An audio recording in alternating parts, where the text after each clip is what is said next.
It doesn't seem to matter how long any of us may have anticipated this time of cataclysmic climate chaos, escalating violence, and infrastructure collapse. After so many years of learning from brilliant Bioneers colleagues how much of our civilization needed reinventing to avoid catastrophe, and recognizing the disastrous effects climate chaos would bring, and knowing that ecological, economic, political, and cultural systems would be stressed to the max, I have to admit, I still wasn't ready. You see, I had imagined it mostly in my mind, and as I am increasingly called to notice where my intellect, much as I am thankful for it, without being flanked by my other ways of knowing, it's simply not adequate to meet the new realities that we're facing. On one level, I believe we were each born for this time, called to accelerate our learning. But these times of upheaval, loss, and uncertainty are causing me to reassess my own inner resilience and to question the readiness of my own capacities. The serial escalating threats have my heart racing, awakening within me a heightened awareness of my own mortality, but also an acute sense of awakened aliveness each day, seasoned with searing flashes of outrage. All of this seems to be calling me to meet this tidal wave of violence, destruction, and uncertainty with a deepening resolve and fierce dedication to co-create a world where Mother Earth is honored as primary and sacred, and where gender, racial, and economic equity and restorative justice are the norm.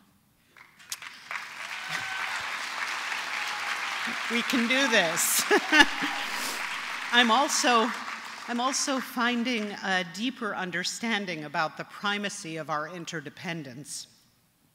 As I see it, our survival depends on reorienting our daily lives around mutualism, reciprocity, and respect in relation to ourselves, each other, all of life's creatures and elements, and the places where we live and love. As we face these serial disasters, people often respond with a great desire to help each other. When people are in shock or grief and trauma-stricken, perhaps we're better able to feel the truth of our relatedness, of our innate kinship with each other, that experience of interbeing that reminds us that our fates are bound together. How might we elicit that golden rule behavior and transform our habits, laws, and policies to reinforce it, not just when we're in crisis, but on an everyday basis? Yeah.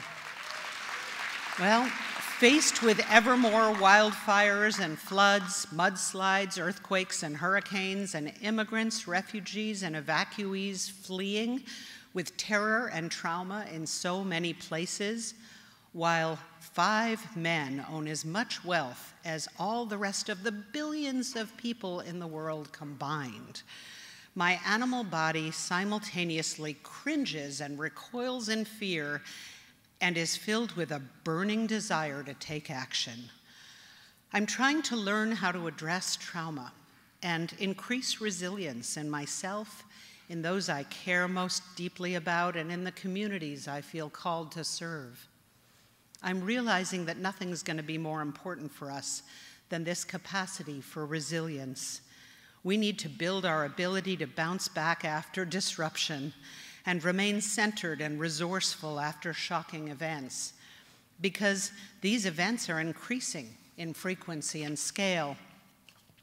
As I've been attempting to develop my own resilience and community with the people I feel tied to and have feel called to work with, there are a few key pieces I've learned I need to cultivate. One is trusting my body, emotions, and intuition.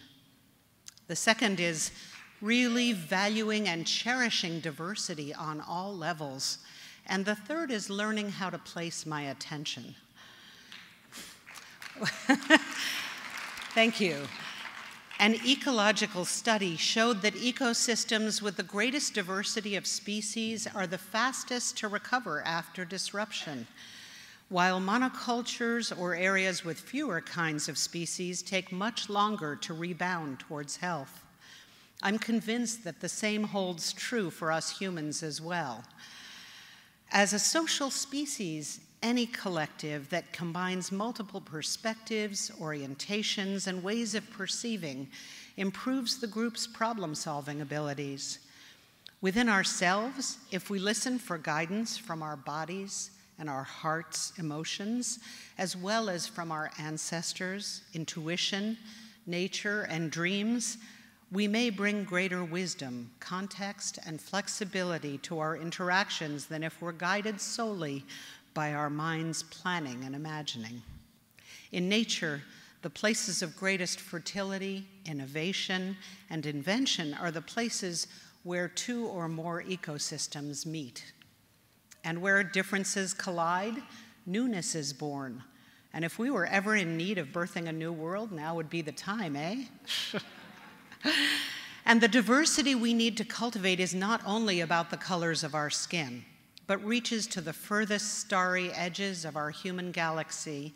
It includes people of all ages, genders, ethnicities, abilities, backgrounds, disciplines, and faiths. It also includes people at all levels of financial well-being. As John Powell recently noted, there's one group that we systematically other today, with hugely damaging consequences, while hardly ever realizing we're doing it: people living in poverty. In studies intended to surface people's views about often stereotyped groups, Americans consistently revealed a deep and distinct bias against poor people, considering them both unfriendly and incompetent. Turns out, as a unique subset of our culture, we often offer them neither our empathy nor our respect. And yet, having been shaken out of the moneyed world and forced to turn toward a relationship economy where connections to community and the land and elements are the only safety net they may have to rely upon, some may have real wisdom to offer us all. Yeah. These ecological and human-enhanced disasters know no pigeonholing, stereotypes, or categorization. Living in gated monocultural communities won't afford protection in the long term. I'm feeling called, thank you, I'm feeling called toward an ever-deepening commitment to standing together for justice, to the public face of love. We are all in this together. An injury to one is an injury to all.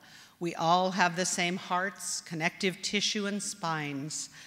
Our intimate and inherent interdependence is palpable through our physical bodies, which are gifted with immense wisdom to sense, to repair, to celebrate, to love, and to discern.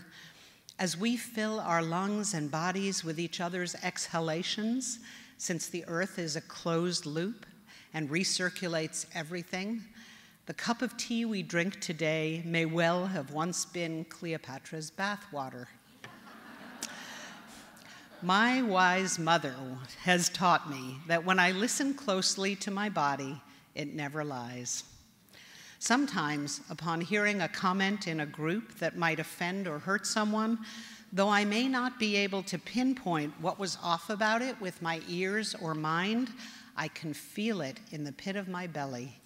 I'm learning to say, my stomach just clenched. I wonder whether anyone may have feelings or concerns about what was just said.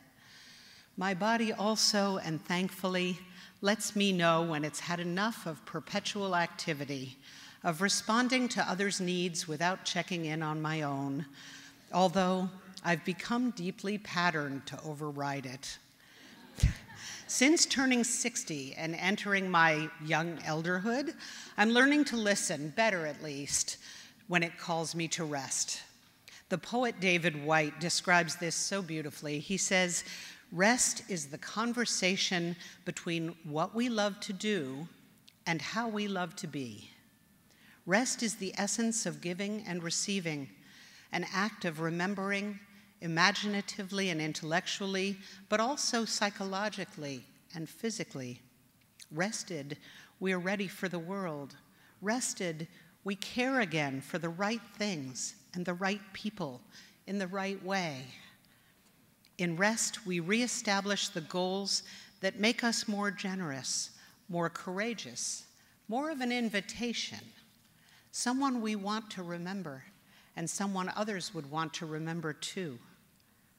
To move through this tumultuous time, I believe we must co-create safe spaces for ourselves and each other to express the truths of what's moving in our hearts. Women have long been ridiculed and derided for being ruled by our emotions, but emotions are central to all human life. If we learn to heed their messages, they can be our best guides. And without their wisdom, we'd have a dry and soulless world. We forsake feelings at our peril. As we become increasingly emotionally illiterate and relationally hobbled, we not only become lonesome and depressed, we forget to prioritize connection, organizing, and coalition building, and we lose our political struggles.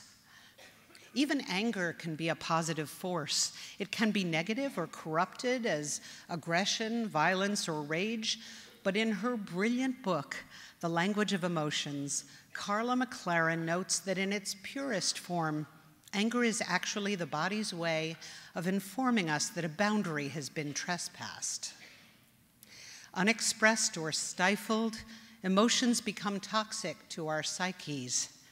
Intended to surface so that they can wash and purify us, they're meant to circulate through their movement and expression, our body's real-time response to upsetting, exciting, or stimulating events. As the poet Naira Waheed so elegantly says, expect sadness like you expect rain. Both cleanse you. And also grieve so that you can be free to feel something else. Yeah, she's amazing. Thank you. When I find an opportunity to express how much anger and grief resides within me, perhaps surrounded by trusted friends, in ritual, in a drum circle, or alone in the woods, I am astounded at the volume and ferocity of sounds that emerge from within me. Sometimes, when I realize I haven't cried for some time, I'll watch a soppy movie just so that I feel permission to sit in the dark and weep. I feel cleaner afterward, with more energy circulating through my body, and readier to face what comes. I'm also learning to listen more attentively to the guidance that comes unbidden, sometimes from a dream or as I awaken. Other times, a wild creature will visit my path. A rainbow will appear just when I need reassurance, or a flash of inspiration whose source I do not know. I'm learning to ask for guidance from my ancestors and to listen patiently for however they might respond. Lastly, I've been exploring attention, choosing more intentionally when and how and where I invest it. Since energy follows attention, it's my most valuable resource. The evening news and opining pundits have become more intriguing than most fiction, as the details and cast of characters in the seemingly limitless greed of the kleptocracy are revealed. I notice my tendency to get mesmerized, to give over my attention to tracking this detective story. I've been trying to rein in that hypnotic impulse, select carefully where to direct my focus, and spend more precious time protecting and cultivating my psyche's well-being.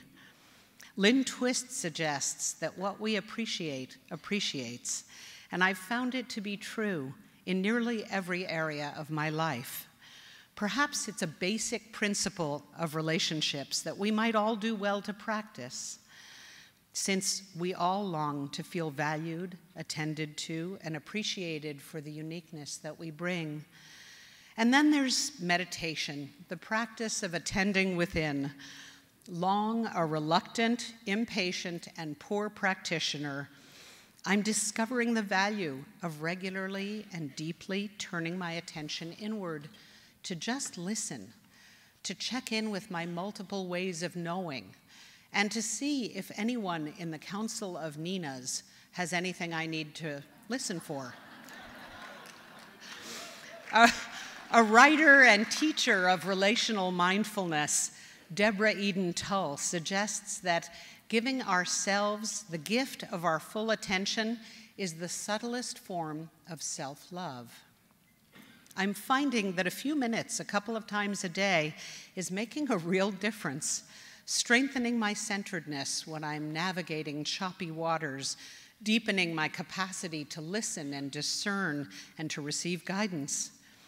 As I walk this time when distraction and urgency seem to come at me from every direction, and there's just so much more need than I can possibly ever address, the stillness that I am tending within me is aiding me in discerning what's mine to do.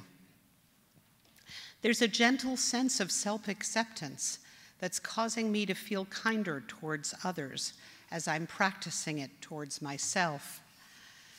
Somehow, intimate though it seems to me a key part of cultivating my own resilience toward becoming a better change agent and co-creator of positive change. So I offer these words humbly in case they might prove useful to you. This is my prayer in closing. May we cultivate resilience by listening for the wolves, owls, and whales' songs, for the wind's whispers and the water's ebbs and flows, for the rustling leaves of aspen trees, who weather storms by holding each other underground. May we encounter each other anew as sparks of stars, each glowing with a particular radiance and light. May we heed our body's calls for cycles of listening for guidance and learning what's needed before we engage with purposeful and collaborative action. And may we support each other in exquisite tending and self-care. May we develop our relational intelligence and kindle our kindness, giving the wild horses of our hearts rein to lead, as we remember the earth who we were born from, and that everyone and all of life is sacred and relatives. Again, Naira Waheed, who suggests this. 1, rub honey into the night's back. 2, make sure the moon is fed. 3, bathe the ocean. 4, warm sing the trees. And she signs it, tend. Thank you.